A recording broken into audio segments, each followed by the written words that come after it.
All right, we're about to dive into the most recited prayer on earth, the opening chapter of the Quran, Al-Fatiha. But we're not just going to translate it, oh no. We are going to peel back the layers and uncover the incredible linguistic miracle that's hiding inside its structure. So let's start with a big question. What is it about this short 7-verse chapter that makes it the most recited prayer on the entire planet? Why do billions of people say it over and over every single day? Well, the answer isn't just in what it says, but in its hidden depth and a truly flawless structure. See, to really get its power, you have to see Al-Fatiha for what it is. It's not a monologue. It's a perfectly crafted conversation. It kicks off with praise, then pivots to a direct declaration, and wraps up with a very specific request. This dialogue, that's the secret sauce. So, you know how every great conversation needs a good opening? Well, the first part of this dialogue is all about praise. Before asking for anything, the speaker takes a moment to establish exactly who they're speaking to by describing God's most essential qualities. It begins with the phrase, Alhamdulillah. Now, a simple translation is all praises for God. But the linguistic choice here is, it's just genius. The Arabic doesn't use a verb like we praise God. It uses the noun praise, which implies something permanent, an eternal reality that exists whether we're part of it or not.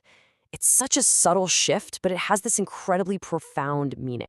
And the description just keeps building. God is called Rabb al-Alamin, the master of all worlds. But get this, the word Rabb, or master, is linguistically connected to the word for guidance. And that makes perfect sense, right? If you submit to a master, the very first thing you need is direction. This one simple word is already cleverly setting up the ultimate request that's coming at the end. The description continues with 2 different words for mercy, Ar-Rahman and Ar-Rahim. Now, these aren't just synonyms. Ar-Rahman refers to an extreme, almost unimaginable mercy that's happening right now, but it's temporary. It can be withdrawn. Ar-Rahim, on the other hand, is a perpetual, constant mercy that's always available. So one takes care of you in the moment, and the other secures your entire future. And the opening praise wraps up by calling God the master of the day of judgment. And here's where it gets really cool. A tiny difference in pronunciation across different recitations opens up this beautiful layer of meaning. One version uses Malik, which means king, while another uses Malik, which means owner. And both are right. Together, they paint this complete picture.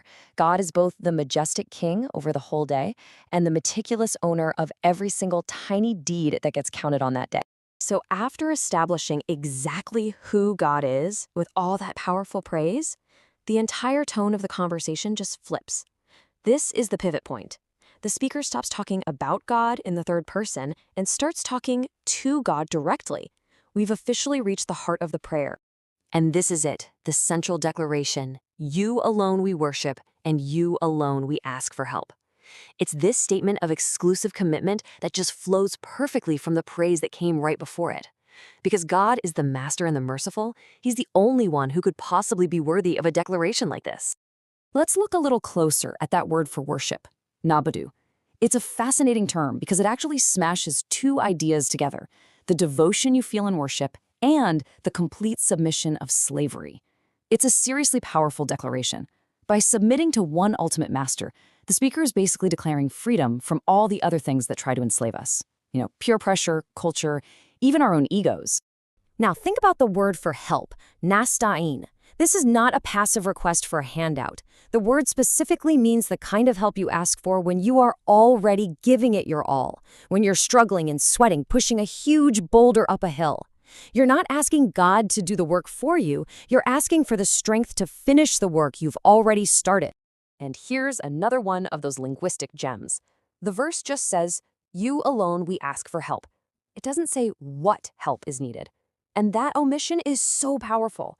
It suggests that your list of needs is just so long you couldn't possibly list it all. Or maybe it's a cry of such desperation that all you can do is scream help to a God who already knows every single detail of your struggle. Okay, so you've declared your exclusive worship and you've made this desperate cry for help. The dialogue is reaching its climax.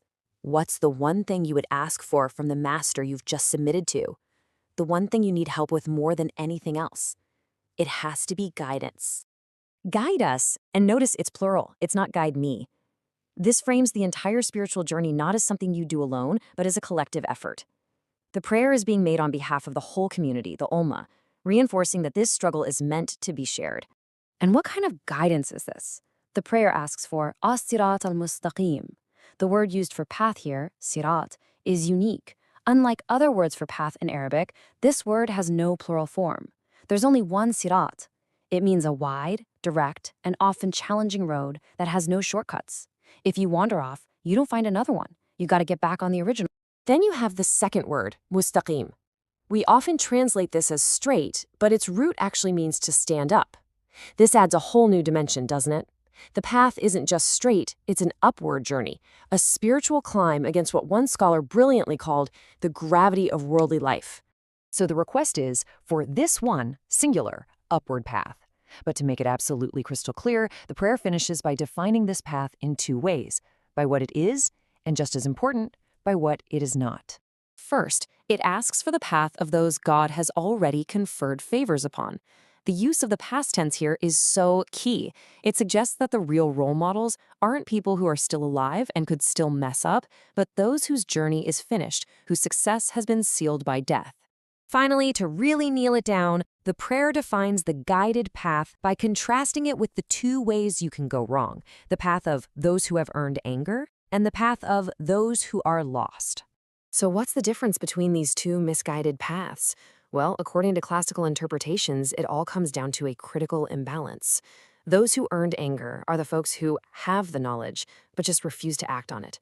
And those who are lost are the ones who act with all the sincerity in the world, but they're doing it without any proper knowledge to guide them. One has knowledge without action, the other has action without knowledge. And when you just step back, you can see the perfect, inescapable logic of the whole chapter. It starts with knowledge of who God is. That knowledge leads to an action, the declaration of worship. That action creates the need for a request, the plea for help. And that help is ultimately defined as guidance, the perfect balance between knowledge and action. The prayer literally comes full circle. It's beautiful. And that leaves us with one final thought to chew on. This entire perfectly structured prayer is all about asking for guidance, which it defines as that balance between knowing the right thing and doing the right thing. So the question it kind of leaves hanging in the air for us is, in our own lives, where do we find that